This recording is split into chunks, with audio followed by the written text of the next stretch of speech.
కర్కాటక రాశి వారికి మార్చి నెల 2026 సంవత్సరంలో గోచార ఫలితాలు ఏ విధంగా ఉంటాయో సశాస్త్రీయమైన పద్ధతిలో తెలుసుకునేటువంటి ప్రయత్నం చేద్దాం. ఇప్పుడు ఈ కర్కాటక రాశి వారికి ద్వితీయ స్థానంలో కేతుగ్రహ సంచారం జరుగుతున్నది. ద్వితీయ స్థానంలో సంచారం వల్ల ఏమవుతుంది? ధనానికి కొంత ఇబ్బంది కలిగిస్తాడు, మాటలో కఠినత్వం పెరుగుతుంది, తద్వారా శత్రువులు పెరుగుతారు.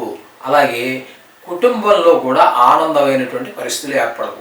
ఈ విధమైన పరిస్థితులు అంతా నేత్ర వ్యాధులు ఎవరికైనా ఉన్నట్టయితే అవి కొంచెం ఎక్కువ అయ్యేటువంటి అవకాశం కూడా ఈ కేతు ద్వితీయ స్థాన సంచారం వల్ల కలుగుతూ ఉంటుంది.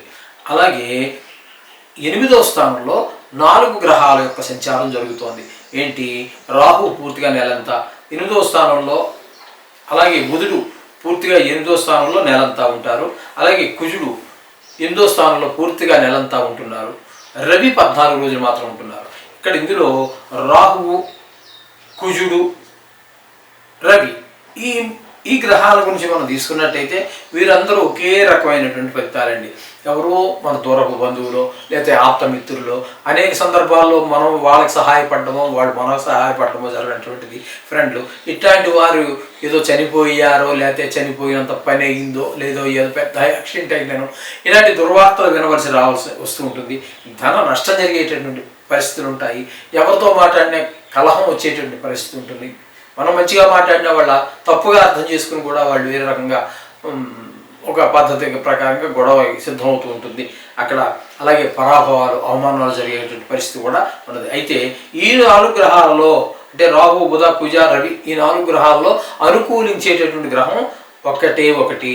అదేంటంటే బుధుడు. బుధుడు 8వ స్థానంలో కూడా యోగాన్ని ఇచ్చేటటువంటి వాడే. కాబట్టి ఇక్కడ మనకి ఏంటంటే వీరైతే ఈ రాహు, కుజ, రవి ఈ 3 గ్రహాలు ఏదో మనకి దుష్ట ఫలితాలు ఇస్తున్నాయో వాటికి భిన్నమైనటువంటి ఫలితాలని బుధుడు ఇవ్వబోతున్నాడు. దాని ద్వారా పెద్ద దుఃఖం నుంచి బయటపడ్డారని ఎవరో, లేకపోతే కొంత ధన లాభం వచ్చే అవకాశం, కొన్ని చోట్ల మనకి మంచి జరిగే అవకాశం, 4 చోట్ల అవమానాలు జరిగినప్పటికీ ఓ దగ్గర మంచి జరిగే అవకాశం, ఇవన్నీ కూడా మనకి ఆ బుధుడి వల్ల కనబడుతున్నాయి. 3 గ్రహాలు మనకి కొంచెం వ్యతిరేకంగా ఉన్న అది 8వ రాశిలో కుంభరాశిలో 4 గ్రహాల్లో 3 గ్రహాలు మనకి హాని చేసిన ఒక గ్రహం మనకి శుభాన్ని కలిగించేటటువంటి గ్రహంగా ఉన్నది. అదొకటి గమనించుకోండి.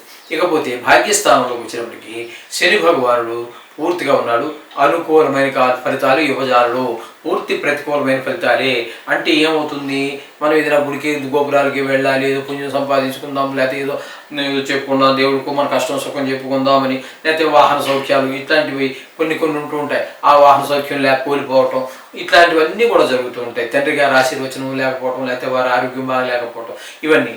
అదేవిధంగా రవి 31వ తారీఖు వరకు అంటే 15వ తారీఖు నుంచి అంటే 17 రోజుల పాటు ఆయన కూడా భాగ్యంలోనే సంచారం చేస్తున్నారు.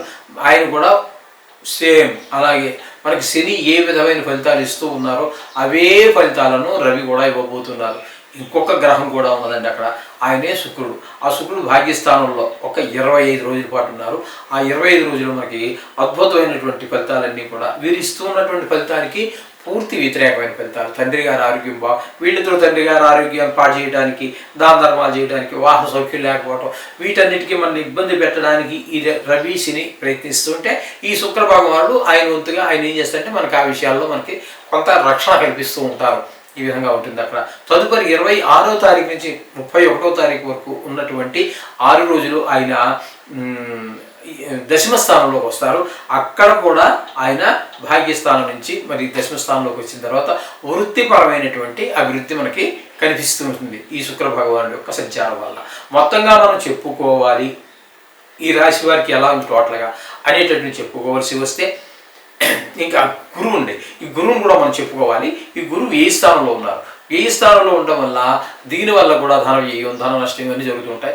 కాకపోతే దీనివల్ల ఏంటంటే ఆ గురువు అత్యంత శుభగ్రహం కాబట్టి ఆయన ఏ స్థానంలో ఉండడం ద్వారా అయినటువంటి ఖర్చు రేపు మనకి తప్పకుండా ఉపయోగపడేదిగా ఉంటుంది. ఏదో ఇల్లు కొనడానికి ఏదో డబ్బు చేసి ఖర్చు పెట్టారు, మంచిదేగా. స్థలం కొనడానికి మంచిదే, ఒక వాహనం కొనడానికి లేదా పిల్లవాడి చదువు కోసం ₹1,00,000 ఫీజు కట్ట మంచిదే కదా. ఆ విధమైనటువంటి వ్యయం అంతా మనకు కనిపిస్తూ ఉంటుంది గురు ఏకాదశి స్థాన సంచారం వల్ల. మొత్తంగా మనకి ఈ దీని వలన అంటే మీ కర్కాటక రాశి వారికి ఉపయోగపడేటటువంటి గ్రహాలు ఏంటంటే రవి రవి కాదు బుధుడు ఒకడు మనకి 8వ స్థానంలో మంచి ఫలితాలు ఇస్తారు. అలాగే శుక్రుడు ఒకడు పూర్తి అనుకూలమైనటువంటి ఫలితాలు ఇస్తున్నారు.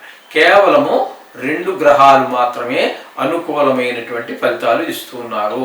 మిగతా గ్రహాలని రవి శుక్రుడు పూర్తిగా ఇస్తున్నాడు, బుధుడు పూర్తిగా ఇస్తున్నారు. 2 గ్రహాలు, మిగతా గ్రహాలన్నీ ప్రతికూలత ఉన్నవి. కాబట్టి వీరు కూడా డబ్బుల విషయంలో ఆచితూచి ఖర్చు పెట్టండి. మాట విషయంలో కూడా ఆచితూచి మాట్లాడండి. ఖచ్చితంగా నవగ్రహ జపం అదే మనం చెప్పుకున్నాం కదా, శ్లోకాలు చదువుకోండి, అన్ని సక్రమంగా జరుగుతాయి. దీని గురించి కంగారు పడాల్సిన పని లేదు. ఇది మాస ఫలితాలు ఒక నెల రోజులు మాత్రమే. కానీ మీ జాతకాన్ని సూచించేది వ్యక్తిగత జాతకము. అది నిష్ణాతులైన వారి చేత రాయించుకోండి, లేదా మా దగ్గర కూడా ఆ సౌకర్యం ఉన్నది, దాన్ని మీరు ఉపయోగించుకోండి.